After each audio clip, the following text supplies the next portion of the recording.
World Watchers International originates at KLRB, Carmel, California. Here's Mae. Good evening. This is Mae Brussell in Carmel, California. It's broadcast number 515, and it's October 18th, 1981.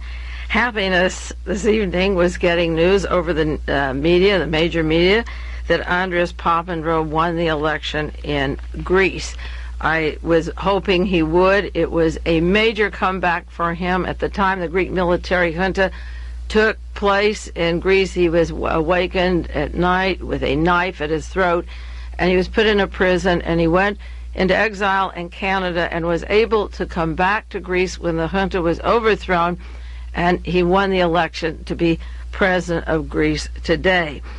In 1972, with my first published article in The Realist, some of you have that article, some of you don't have it, I wrote the story, Why Was Martha Mitchell Kidnapped, or How Was Martha Mitchell Kidnapped? And in that article, besides the abuse of Martha Mitchell, I went into the historical perspective of Watergate in 1972. This was my first published article after 9 years of research, and it not only covered the people in Watergate, but American assassins and how Richard Nixon really came to power. And in that article, for those of you who don't have it, I mentioned how the FBI had abused Martha Mitchell and how John Mitchell sided with President Nixon and went along with his policies and ignored his wife. And in that article, I said the discrediting of Martha Mitchell by Jack Anderson was because he was familiar with Frank Sturgis of the Bay of Pigs and the Kennedy assassination, and his role was to make her look silly and crazy at the time.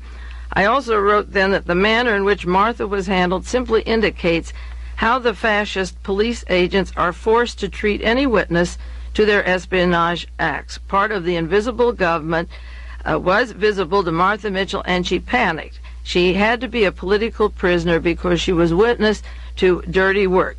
This year, 1972, I wrote, is the most important year in American history, and there's a parallel now with Ronald Reagan in office. We had a relaxation in the time period, but I also wrote in that article Reagan would be the selected next president after Agnew, who came out with the Watergate wash.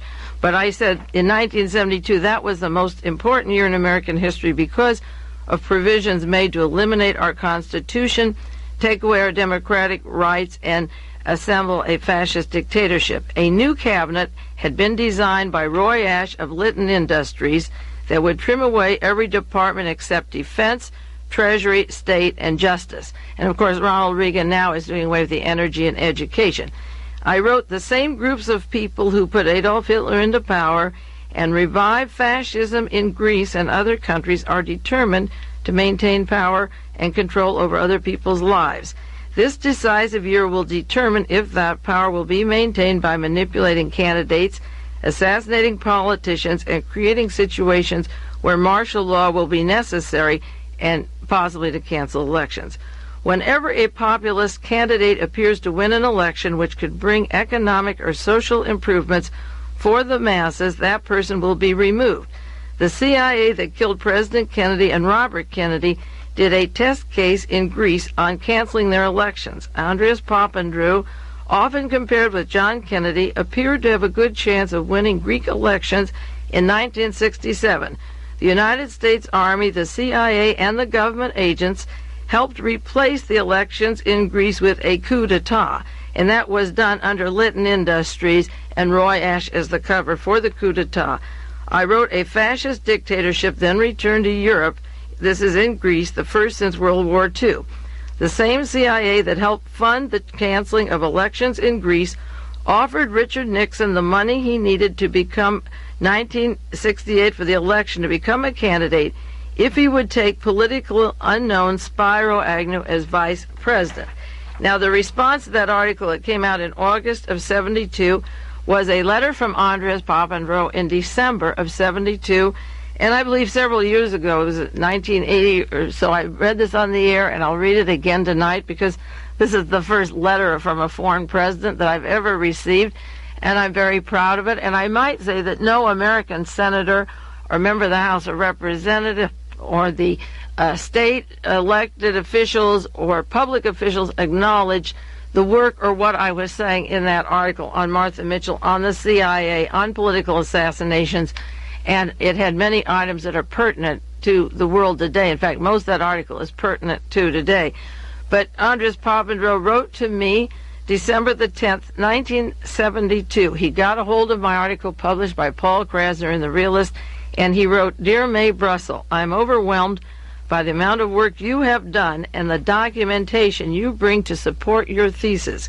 I have tried myself for a long time to bring out the conspiratorial aspects of the Greek coup of 1967, read it, American coup, and just how, now, 5 years later, does it seem that people are beginning to understand how it happened that Greece was under a dictatorship.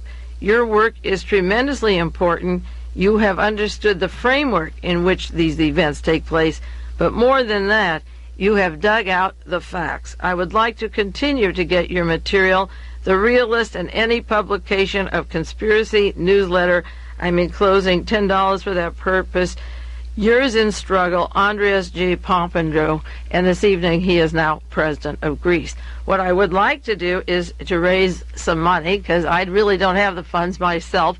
It's a day-to-day struggle with me to raise money through various people contributing to send a complete set of the radio tapes from KLRB for the past 2 years to Greece to Andreas Papandreou. I wanted to do it when he was a candidate, but waited to see if he became the president so that he and his intelligence community can put together information that I have had on the air, on the station, and other stations the past 2 years that will be useful to his survival and to the free world, and let them work with this information and, again, put it in its historical context. But the point is that he did acknowledge the work I had done. He appreciated the effort I had in writing that article and comparing the coup we had in this country and the coup that we're under since the Kennedy assassination, and the similarities to what happened in Greece.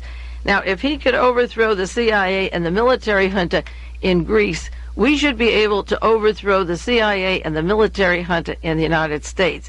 That includes Ronald Reagan and Jimmy Carter and George Bush and our Nixon, our great ex-president Nixon, who's traveling around, and General Haig, and all those people who were involved either in the murder of John Kennedy or in the cover-up of John Kennedy. All of the top people in government today just about had a finger in either the planning the murder, the exploitation of the murder. That's Gerald Ford, Richard Nixon, Alexander Haig, and the entire intelligence community. Mr. Casey, Mr. Richard Allen, Walter Stessel, all of them had a part. Walter Stessel was ambassador to Soviet Union for the United States at the time Lee and Marina Oswald came to this country, and Lee worked for Navy intelligence. If Greece can overthrow that coup, we should be able to get rid of them completely. I wish we would someday before there's so much bloodshed in this country. Now, the White House is urging the restriction on the Freedom of Information Act, and of course they are, because in those pieces of document are the proof that they are the murderers that we have accused them of being, and that's why they don't want you to have that information. It's important to write to your congressman. I don't know whether it's going to take a revolution, maybe not a letter, but raise the level of awareness of what the freedom of information is. There is a hearing on Project MK-Ultra, the CIA program of research in behavioral modification. In 1977, investigation in the Senate on this particular subject of mind control, and at the time the hearings began, the Select Committee on Intelligence and Subcommittee of Health and Scientific Research, they were hamstrung because for 2 years the Senate Health Committee heard, this is a direct quotation, heard chilling testimony about human experimentation and activities of the CIA, and the deputy director of the CIA said there were 30 universities and institutions and experimentation on unwitting citizens. But former director of the CIA, Richard Helms, just before he left the CIA to become ambassador over at Iran, destroyed in January 1973 on instructions all the records of the Health Subcommittee. He had those destroyed, or thought he did. And the point of these hearings, which I just got a copy of, I have some of the Senate hearings, but this is another book I didn't have. The point of these hearings is that when Richard Helms testified and when the Congress was investigating mind control, The CIA, the director of the CIA, and no single individual, this is the direct quote, could be found who remembered the details. Not the director of the CIA who ordered the documents destroyed. No responsible person could remember the mind control programs. But it says one individual remembered and through the Freedom of Information request accomplished what 2 U.S. Senate committees could not do. He spurred the agency into finding additional records pertaining to CIA programs of experimentations with human subjects. And then it showed they were more extensive. There were 86 universities, unethical behavior, and so forth. So I believe the one person was Mr. Marks, who wrote The Cult of Intelligence with Victor Marchetti. But by knowing about the Freedom of Information Act and where to ask, he broke open what all those other bastards were hiding, and information began to gush forward. That's how important the Freedom of Information Act is. Now, why are they hiding the Freedom of Information Act now?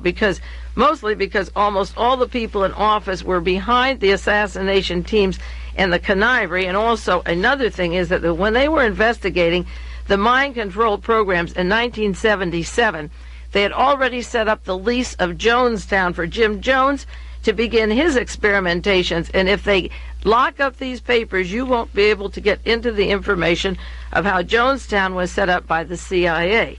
Now, this last week, there was a lawsuit filed by members of Jonestown, a $4 million suit against the government, saying that Jim Jones had been an agent of the CIA since November of 1963. They said from November 63 until November 18th, 1978, James Warren Jones was an employee, servant, agent, operative of the CIA. The suit charges that former Secretary of State Vance, Cyrus Vance, and former CIA Director Stanford Turner, this is under President Jimmy Carter, took part in a conspiracy to enhance the economic and political power of James Warren Jones in order to get control over people who had a tendency towards a socialist perspective. Cyrus Vance and Turner, who was in the CIA in Annapolis, a classmate of Jimmy Carter, are named in the suit. One of the people there, Monica Bagby, was wounded at the ambush at the airport. And these are people that worked with Jones. Now, if they go back a little further, Jim Jones' CIA work began in Richmond, Indiana, the hometown of Dan Mintrione, who went down to South America for his torturing and control of populations down in South America. But Jim Jones was in Brazil with the CIA in 1961 and 62. And I might say with regard to the Jonestown story, I believe I was the first person in the United States to link Richard Nixon and the Watergate defendants to the CIA. And I was the first person I know of any journalist or radio announcer who made the connections of Jim Jones to the CIA. In fact, I called attention to that to Leo Ryan's Joe Holsinger, plus a lot of other material which turned out to be true. Now, these aren't the families of the CIA, of the people that were killed there. I talked with Mrs. Bouquet this week. I met her right after her son was killed down there, and I talked with Mr. Harris, whose daughters had been killed down there, and his former wife. At the time I talked to them, they thought I was like from outer space. They couldn't relate to what I was saying. It's a few years later now, and those people whose children were killed also want to get interested. But this is a suit of people who helped Jim Jones, who were the inside team, that say it's tantamount that they were working with and are part of the CIA. And also, I'm going to make connections for you to CIA, to that Nuganan Bank in Australia, to Jimmy Carter. And this is one of the reasons, as much as I knew about Ronald Reagan at the time of the elections, and I could list 40 things that were terrifying about Reagan, I could not vote for Jimmy Carter in the last election because his first remark about Jonestown, let's not overreact about Jonestown, but now it's turning out that Jimmy Carter and his entire cabinet and team were very much part of the Edwin Wilson, Frank Terpil, Thomas Cline, CIA experimentation programs, and part of the dirtiest undercover work that I'm going to go into more in detail on this program this evening about their role in the SADAT murder. These are the worst conniving thieves because they act gentle, like they're interested in human rights. They're your friend, and they have all the accoutrements of the fine Christian gentleman. It's as bad as it is when you get an outright fascist like Haig or Reagan. You know where you stand. They look at your eyeball and say, I hate you. You're either black or Jew, or move over. They don't make any pretense. I'm rich and you're poor, and I'm going to eat off of this china, wear these clothes, and that's my style. So what? They are up front. There's the one, Rosalind Carr says, well, I wouldn't use the china, but they did a lot more and a lot worse. And now this lawsuit is going into this, which was the Jimmy Carter regime, and we can't forget about that. I also want to mention just very briefly tonight the death of Moshe Dayan. It came as such a shock after the murder of Sadat, and I believe tonight when I saw television, the funeral of Dayan was the first time I think I ever remember crying at the funeral of somebody on television. I look at these things more in a cerebral sense, but I know people that were very close to Moshe Dayan, some of my very closest friends, and there was a quality about that man that had no more resemblance to Begin than Jesus Christ has to Jimmy Carter. They were totally opposed. They were different kinds of animals. Moshe Dayan was a genuine Jew, a sincere person, a real person. There wasn't this intelligence aura about him, this phoniness, this dangerous thievery about him. He was a genuine man, and I feel very badly about him. And later, in a few weeks, I'll talk about the politics of Begin and the Jewish tragedy. I've been wanting to do it for a long time, but I'm not going to do it this evening. I'll do it later. Also, just a couple of words quickly about the Oswald exhuming. I mentioned it the Sunday night when I came in. That Sunday, they'd exhumed the body early in the morning on October the 4th, so I didn't have time to talk about it. And I'll get back to it later on the printed sheets that went with that tape. I had quotations of Marguerite Oswald testifying before the Warren Commission that her son was encased in a concrete vault. Also, George C. Thompson, an engineer, wrote in 1965 about that 2,700-pound vault, 1.5 tons reinforced concrete, buried in a very heavy, like a transformer or a gas main underground, impossible to get to. And then Life magazine, December the 6th, 1963, has an article about the 2,700-pound vault that Oswald's body was in, and the funeral director, Paul J. Grudy, said you couldn't break it with a sledgehammer. Now, when this body came up, I've talked with Marina Oswald, and she's asked me not to express some opinions that she has on the air, so what I'm telling you is only my opinion and what I am reading.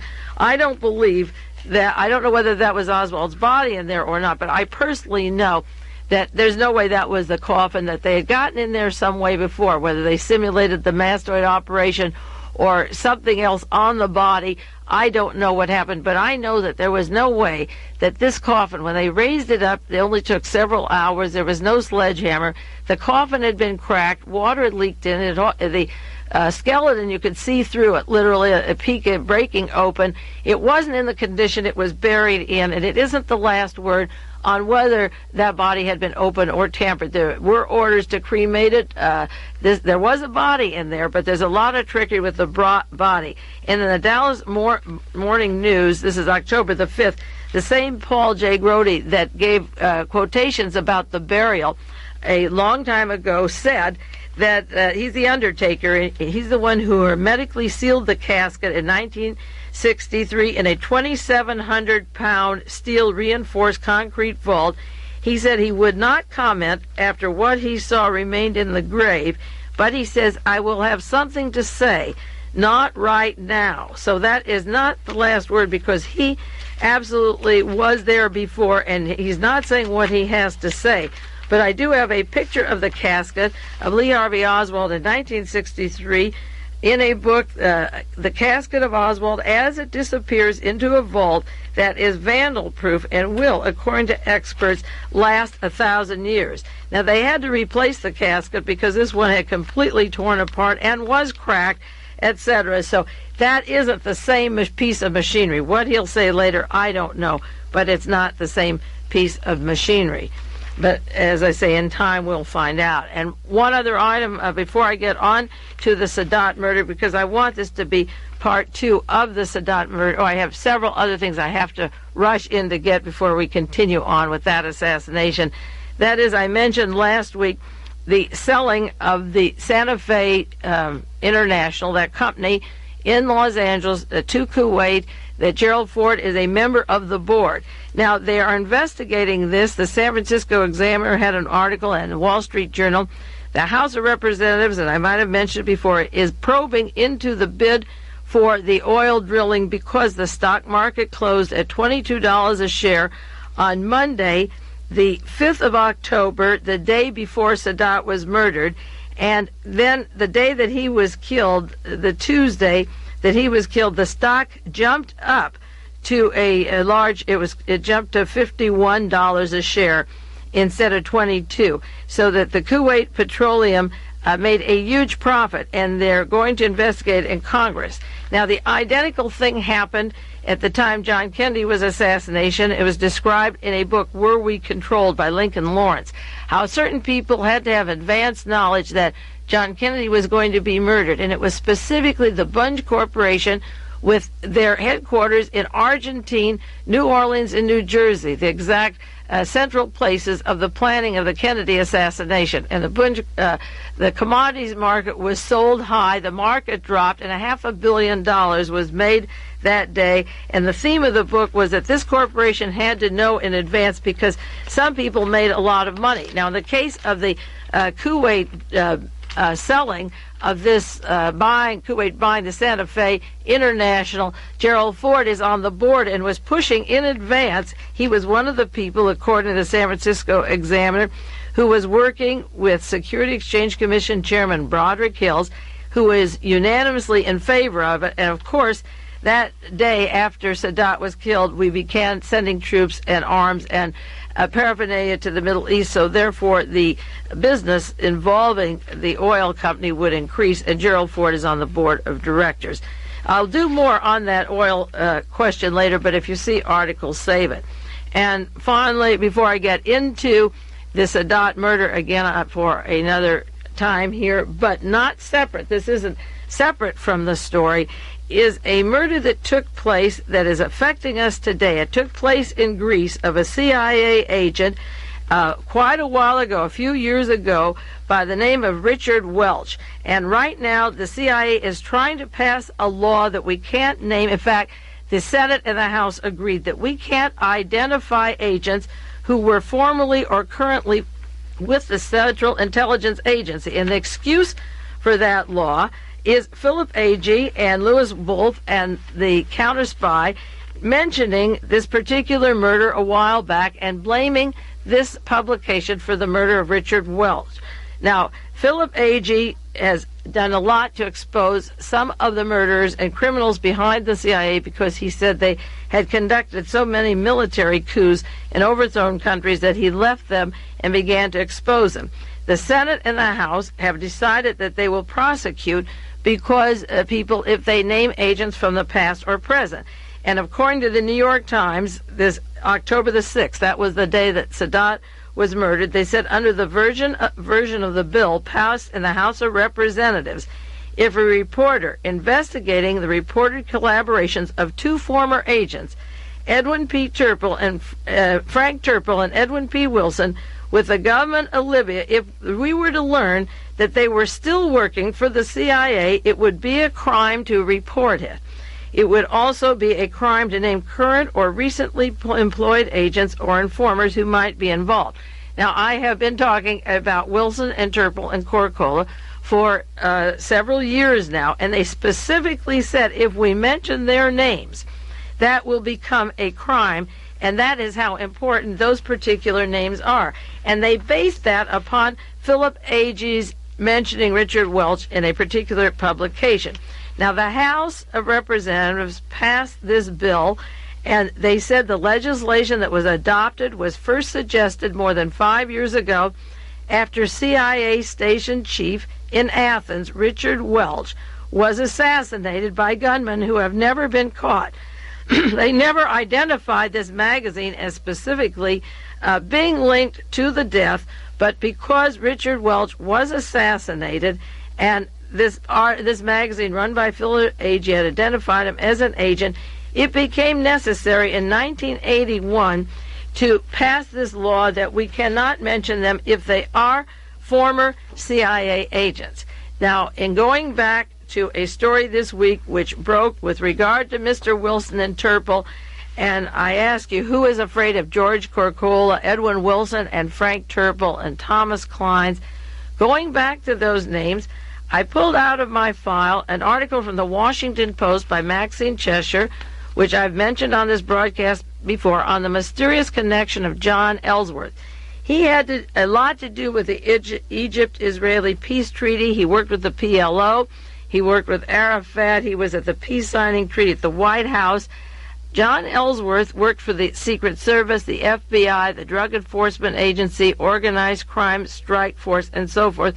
He worked with the CIA and the weapons merchants in London. He worked with Edwin Wilson, Frank Terpil, and so forth. And Mr. Ellsworth also, in this article, mentioned that he tipped the CIA off that their station chief, Richard Welch, was going to be assassinated in Athens 6 months before it happened, which means that Mr. Ellsworth, who works for the Drug Enforcement, the CIA, the FBI, had to be knowing, and he knew that those people he worked with, such as Frank Terpil, Edwin Wilson, and so forth, were going to assassinate the station chief in Athens, the CIA station chief, the one who the CIA is using the excuse now to fine us or put us in jail because of that incident.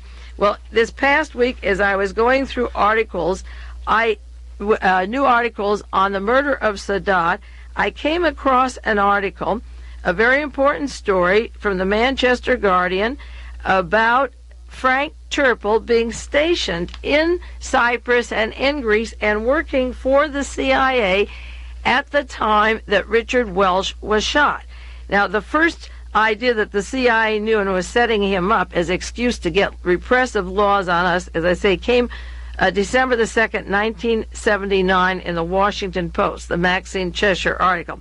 The next article about Richard Welch and the CIA station chief being murdered came in the San Francisco Chronicle and Manchester Guardian, where he was, in fact, murdered, and the article was by men from Counterspy who said that at the time his job was to make a war in Lebanon and Istanbul and so forth, that he was part of a secret criminal police force that was working in Cyprus, Beirut, and Tel Aviv, and that he had a staff of 170, and that Richard Welch was working in Greece at the time that he was instigating wars in Lebanon for the CIA, and he was in Cyprus at the time that Frank Terpil for the CIA was stationed in Cyprus.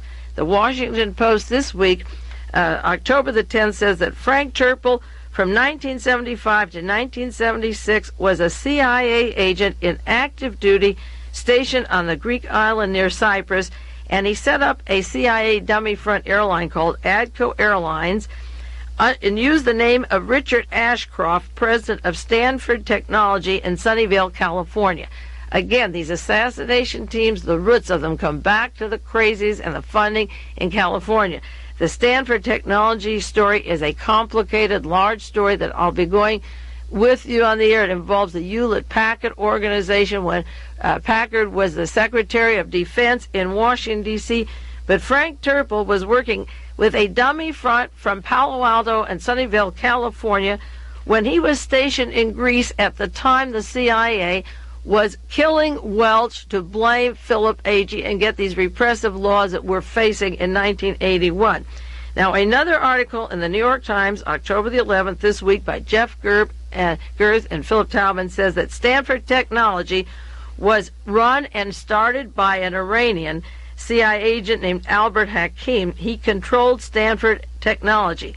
Now, the employees are David Short, worked for Hewlett-Packard, and Hakim was in Iran at the time that Richard Helms left the United States in disgrace after Watergate and was working with the CIA and the Shah of Iran. Richard Helms worked with Hakim, who set up Stanford Technology, who funded Terpil, who had his phony airline in Athens at the time that CIA agent Welch was going to be sacrificed so they could get laws that Ronald Reagan is putting today to us to lock up the papers so we can't prove that they killed him in order to not only silence Philip Agee, but silence him, but to get all of us researchers. I'll do a little more about that and some more terrible scandals this week. We'll take a 1-minute break and go back to this connection because it didn't happen a long time ago. The laws were passed this week by the Senate and the House that they want to strangle us now that the pieces of the criminal puzzle are really coming together. This concludes the first half of World Watchers International with Mae Brussell. We will return with the second half after a brief pause.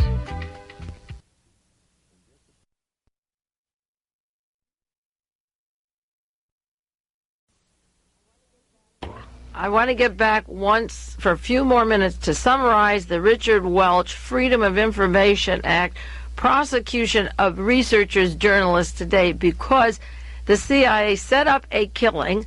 They knew it in advance, like they knew Sadat was going to be murdered. The killers are directly linked to the same people who have offices that betrayed Sadat and murdered Sadat. That is why it's so important that I said remember those names of Thomas Cline, Theodore Shackley, Frank Terpil, George Kercola, Edwin Wilson. Get them in your head because they have been the assassination teams in the past and they're still functioning today and overthrowing countries to their own like. In 1973, when Richard Helms threw away and destroyed all the records of the mind control programs and went to Iran, he became the CIA, he was the CIA director, he became the ambassador to Iran to continue with the technological equipment that the Shah needed and so forth. Richard Helms was in Iran. From Iran came a man identified as part of the CIA named Albert Hakim, who came to Palo Alto, all the way from Iran to Palo Alto, to set up Stanford technology that first hired Mr. Frank Terpil, and through Terpil met Edwin Wilson. Albert Hakim allegedly was paid $25 million at one time by Edwin Wilson for some job to do. And the CIA group of Theodore Shackley and Wilson and Cline and Terpil were all working under Richard Helms when he was director of the CIA from 1966 to 1973. And when he goes to Iran, it's no different. He still starts dummy fronts out in California that are under the wing of people working for Hewlett Packard. Packard was Secretary of Defense. Now, Richard Helms is in disgrace. He goes to Iran. He's been covered with perjury at the Watergate for lying about his role and their role in murdering Allende in Chile. He has lost the war in Vietnam, and Mr. Colby, the head of the Phoenix program who works with these bastards, is brought back to become the director of the CIA, and he also is the attorney of Frank Nugent from the notorious Nugan Bank. When that bank collapsed, they never gave up their hold. He's in Iran. He has direct links to Terpil, Cline, Shackley, and Wilson, even though he's in Iran. He's mad at covert action and counter-spy. Watergate has come along. There's a team of muckrackers poking holes into the CIA, myself included. Frank Terpil goes from the corporation in California, the Stanford Technology. He's in the CIA. He's stationed with a dummy front for their operations at Air Transport Place in Cyprus as a CIA station, and Richard Welch is killed, and they blame covert action, and all of those people go back to the CIA. Welch was murdered December 23rd, 1975. Ellsworth, who worked with his whole gang in Egypt and around the world, knew about Welch in advance.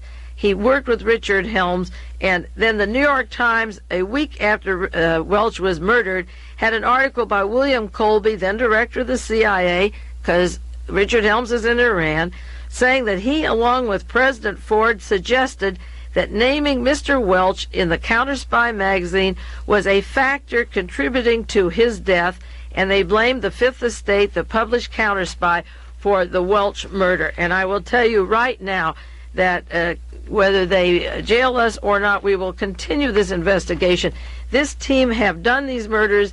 They did them in the past. They're doing them in the future, and they can take their freedom of information and lock it up. The truth will come out no matter what, because it's rolling along pretty good, and they're scared about this. They want to prosecute all the journalists and newspapers for naming their names.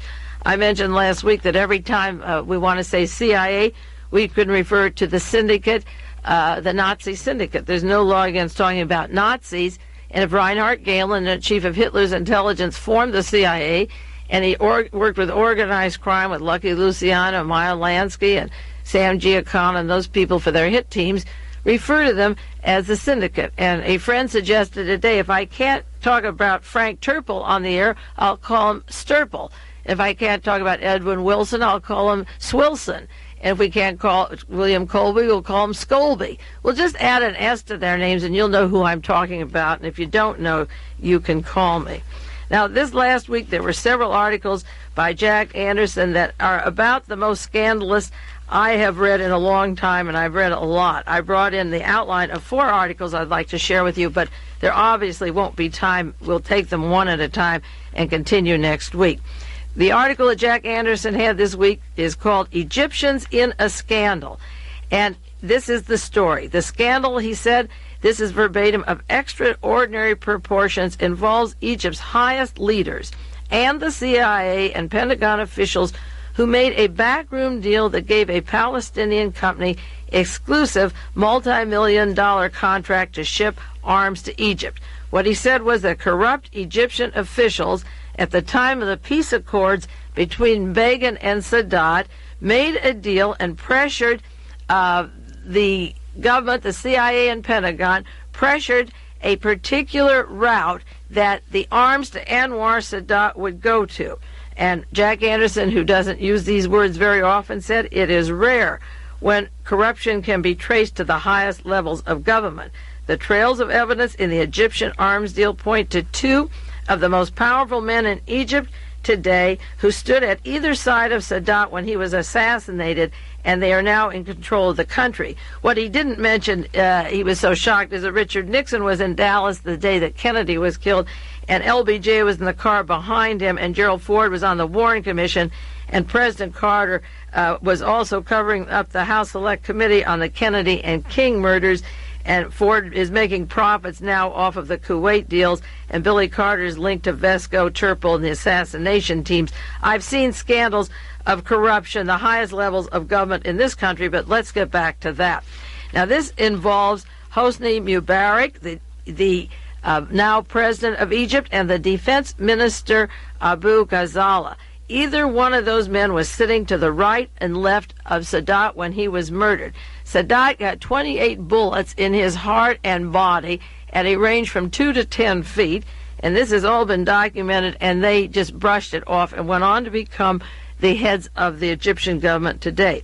He says that in June 25th, 1979, Mubarak was told about a company called TERSAM, T-E-R-S-A-M. It was a little-known shipping company owned by a Palestinian by the name of Ali Sharafa, and that the offices were in Geneva. It was a small dummy front. In Geneva was one office, and in Washington was the office of Thomas Clines. Now, Thomas Clines of the CIA is the man who worked with Wilson and Terpil and was funding international terrorism, and so that this story directly links to them, but it isn't about them. It's about Sadat's government. They made a deal against all advice of people that knew it, but mostly it was secret, that all the weapons of the peace accord that Israel signed with Egypt that would go to Egypt, which would be billions of dollars, would go to this company called TERSAM that was actually a front, and that 50% of the weapons would go to Sadat and 50% would go to the Palestinians. Now, that what they're saying in this article, and there were a 2-part series, was that Israel and Egypt made a peace treaty, and part of it was that if Sadat took this position, he would get an increase of weapons to control Egypt, and that the Pentagon and the CIA and Jimmy Carter promised him billions of dollars, but the condition was that it would go by way of Palestinians and to 2 people who did not like a group of people that were the enemies of Sadat, that they sent it to, routed it to PLO, and those people, the Palestinians, specifically a particular person who was the enemy of Sadat for making the peace treaty. So that Carter says, I'll make peace let's have this wonderful peace treaty, and then he sends 50% of the weapons to the enemies of Sadat, who are the very people involved sat on the right and left of him the day of the murder. They double-tricked him down the line, these scumbags, and this is the story, or the breaking of the story. July the 2nd, 1979, Vice President Mubarak had word that they were going to send these weapons to this Palestinian supporter, Ali Sharafa. The shipping firm, he was told, was not qualified to cover the weapons. It was secretly controlled.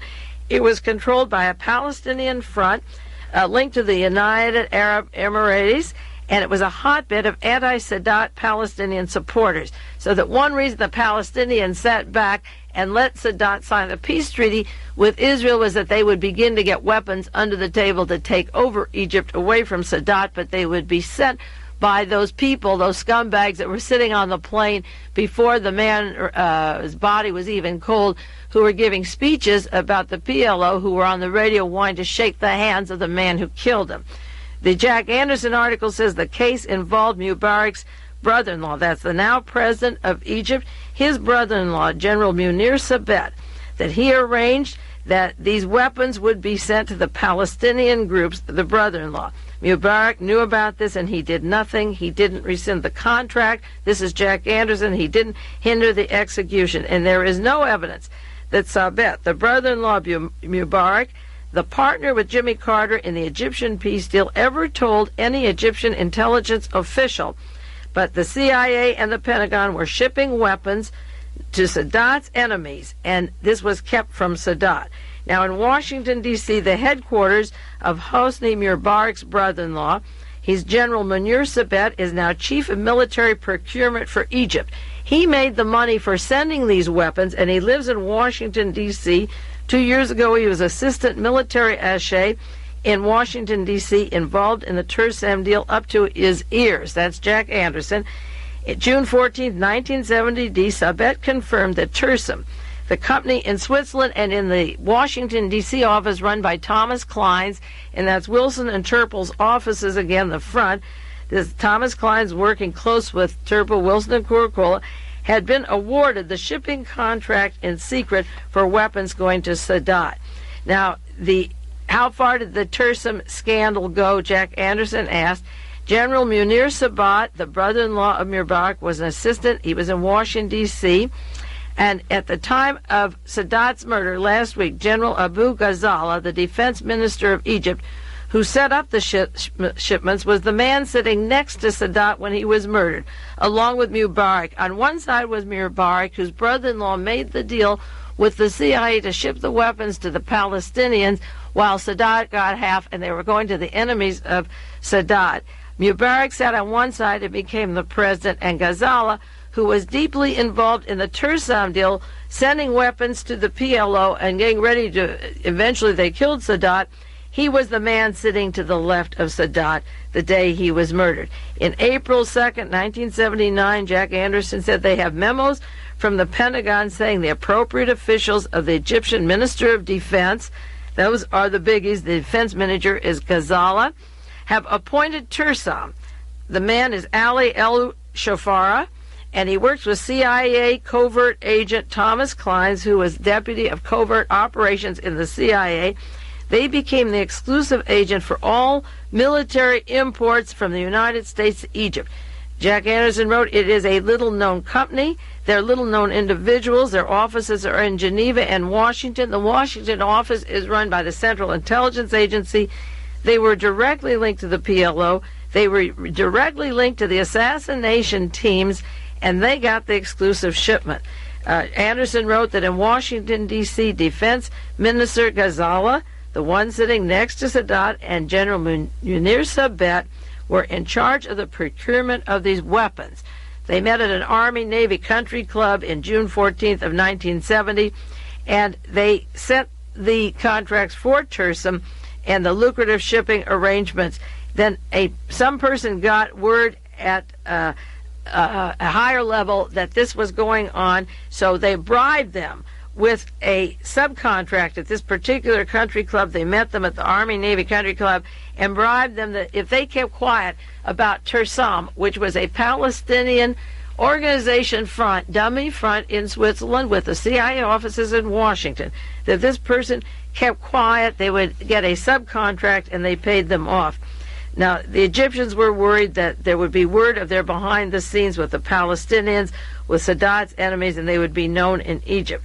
And General Kamal Hassan Ali, who's now Deputy Prime Minister and Foreign Minister, was involved with these contracts. At the time he authorized them, at the time he was the defense minister, but now Ghazala, who was sitting next to Sadat when he was murdered, is the defense minister. He authorized these April 2nd, 1979. He said that TERSAM will have the exclusive shipping rights for the American arms. So in Egypt, at the highest levels around Sadat, and in the United States at our White House with these scumbags wheeling and dealing with the lives of people, shipping these things over, Jimmy Carter making these arrangements under the table and shipping arms to the PLO and to those people that were on either side. Imagine those cold-blooded freaks even going to a funeral and appearing and discussing business on the plane coming back. But the feeling they must have in making profit. There's Gerald Ford making profits over Kuwait buying his Santa Fe oil stock, company lock, stock, and barrel, while we're building up the Middle East. And there's Jimmy Carter wheeling and dealing with his sanctimonious little innocent baby face, that he put on, the Mr. Innocence and Human Rights. Jack Anderson wrote that General Ali gave the exclusive rights to TERSAM, which was the CIA, and the Pentagon and the PLO. The next day, Jack Anderson had part 2 of this story on TERSAM, October the 15th, 1981, and don't look for it in the San Francisco Chronicle. It was cut down. The Monterey Herald has the full-size article. He reviewed that TERSAM is the exclusive contract for shipping arms to Egypt. It was founded by a Palestinian, and it may still be controlled by him. Some of the munitions intended for Sadat were diverted to Palestinian groups. That is why when I was asked by mail, and I answered on the air when I said that the United States was funding the PLO, what I meant was we're not working at a diplomatic level. We're working under the table at both sides. And also the CIA that was funding Gaddafi was funding the people that killed Sadat and funding Sadat. We play a dirty game, and at some time these things have to really get above board and be separated. Jack Anderson wrote on the 15th of October, these groups, the munitions were sent by TERSAM that were meant for Sadat were diverted to Palestinian groups that were opposed to Anwar Sadat, the Palestinians and the anti-Sadat forces. They used their connections to get valuable intelligence about the working of American and Egyptian intelligence. What makes this matter worse, Jack Anderson wrote, what makes the situation more startling is the involvement of the cabinet of ministers of Sadat and other high Egyptian officials involved in the secret contract manipulations. Amazingly, he says, the arms contract with TERSAM wound up with Ali El-Sharafa. It is a role of United States betrayal. Ali El-Sharafa was part of the Palestinian group. Persons associated with this deal were the Egyptian big shots. This is Jack Anderson, Brigadier General Munir Sabet, the brother-in-law of Mubarak, who became the president of Egypt when Sadat was murdered, Kamal Hassan Ali, who was the deputy premier and foreign minister, who is now foreign minister, and Abu Ghazala, the currently Egyptian defense minister, who sat at the other side of Sadat. Abu Ghazala was on the left, Sadat was in the middle, and Hosni Mubarak was on the right. They were lined up in a row, and guess who got shot? The American connection to TERSAM, according to Jack Anderson, the Palestinian organization was Thomas Cline's deputy chief of covert actions in the Central Intelligence Agency. Thomas Cline's was a friend and co-worker with CIA Edwin Wilson, and Wilson has strong links to the PLO.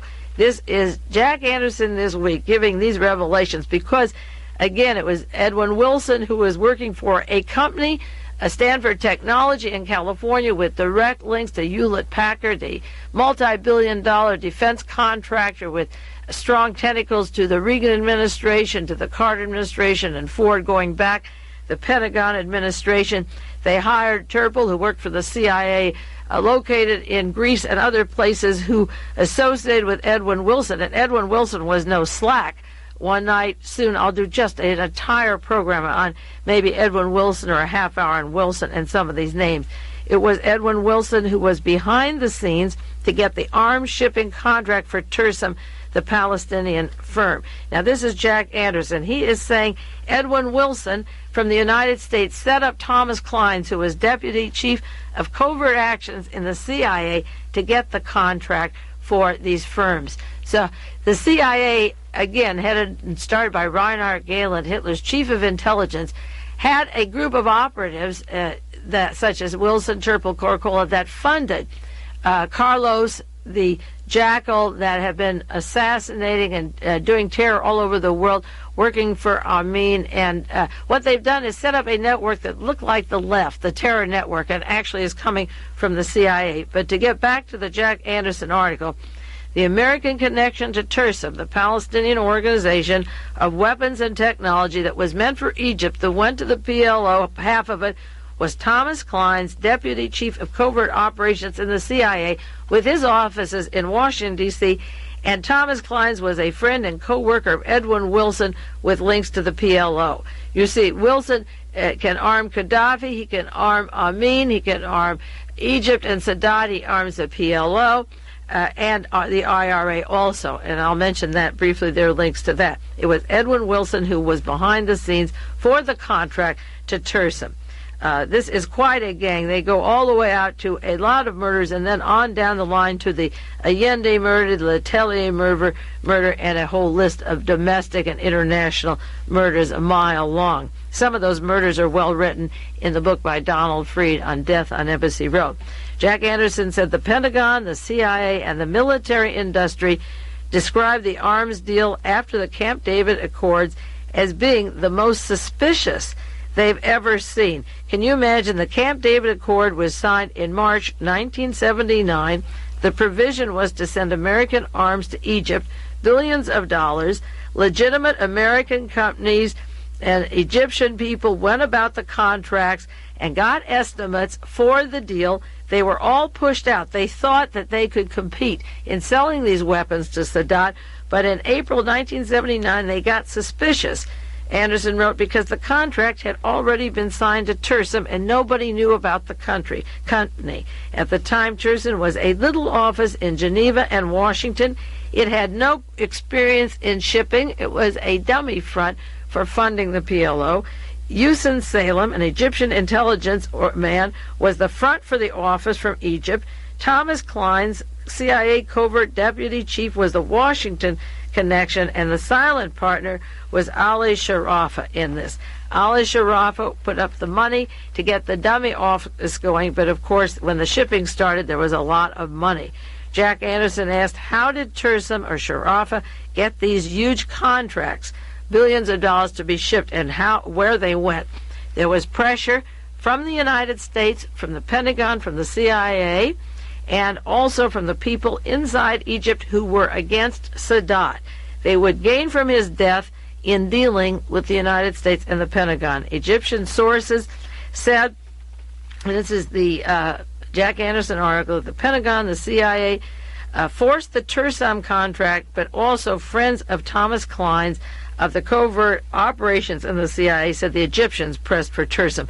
Each of them was pushing. Egyptian Deputy Premier Foreign Minister Hassan Ali said the Americans insisted that TERSAM be used because of their CIA connections, and he insisted that it be used so that the weapons would go to the PLO and the Palestinians.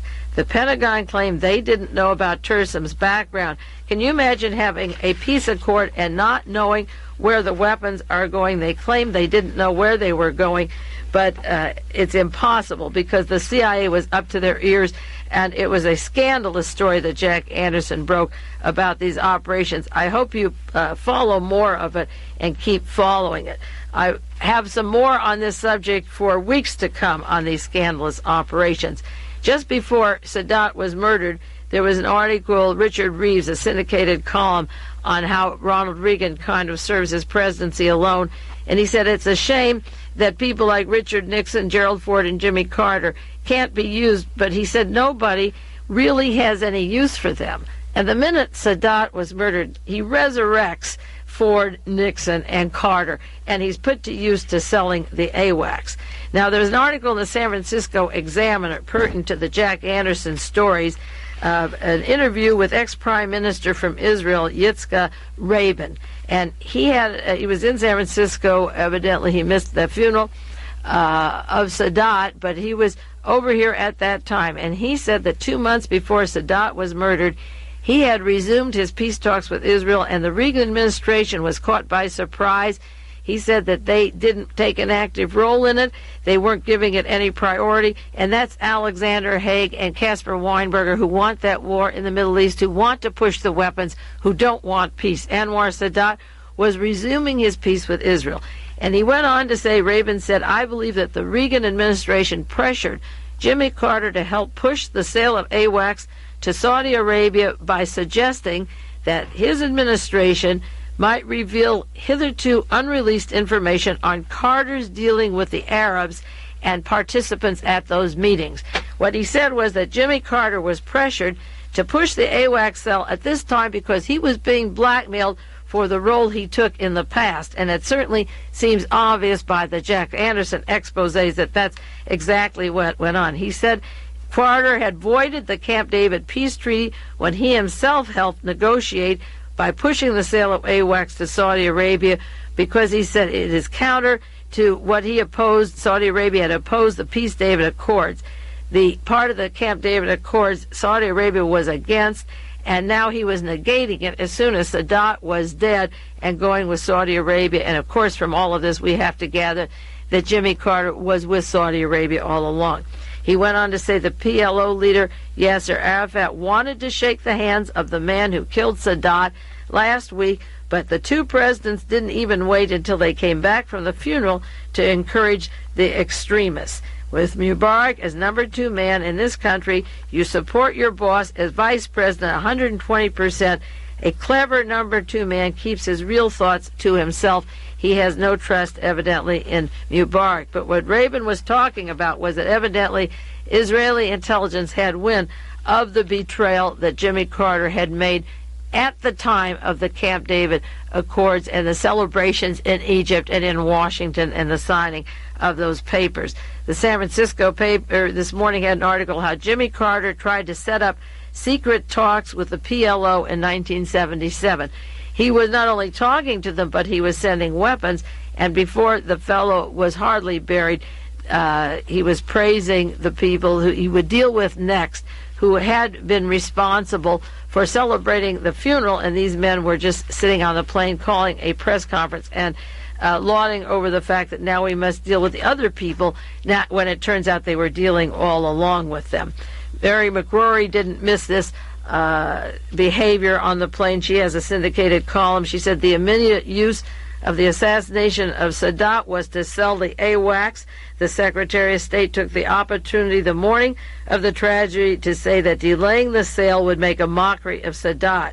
You could go out in the street and pick any ordinary citizen at random and get a more eloquent version of what Anwar Sadat died for, she said. Even William Buckley, the awful person, the right-winger that William Buckley is, came out and had an article on Gerald Ford and Jimmy Carter choosing an odd platform for which to tell the world we should negotiate with the PLO. He said it isn't established yet who was responsible for the death, and these men were talking about the PLO before they had an opportunity to even investigate it, and he said Ford and Carter were disgusting in their behavior. The Wall Street Journal had an editorial on their behavior. It said, Gerald Ford and Jimmy Carter were riding back to Cairo on the plane Saturday when they loosened their shirts and collars, called in the reporters, and before you knew it, they came out in favor of the PLO, and one of the outfits that had cheered the assassination of the man whose funeral the two had attended. Being out of office must be more dulling to political instincts and the sense of appropriateness that we had imagined. And we could go on their behavior of selling AWACS and using the funeral, but the most scandalous thing about this murder was that he was shot point blank, 28 bullets in his body, that the men on either side of him were involved of the shipment of the weapons to Sadat's enemies, One is the president now, one is defense minister, and they worked with our CIA, with Thomas Cline, with Edwin Wilson, with the killer team that I am going to carry through with you, through each country, through each death, and show you how they've operated and how they've been protected and how the Justice Department is protecting them today. They are the core of some terrible operations that this country has to account for. So keep those names in mind, and I'll use them even if I'm not supposed to. In the meantime, this is Mae Brussell. This is the end of the hour. I'll be back with you next week. Take care of yourselves, and I'll see you next week, or be speaking with you next week. This has been World Watchers International with noted conspiracy investigator Mae Brussell. This program originates from Carmel, California.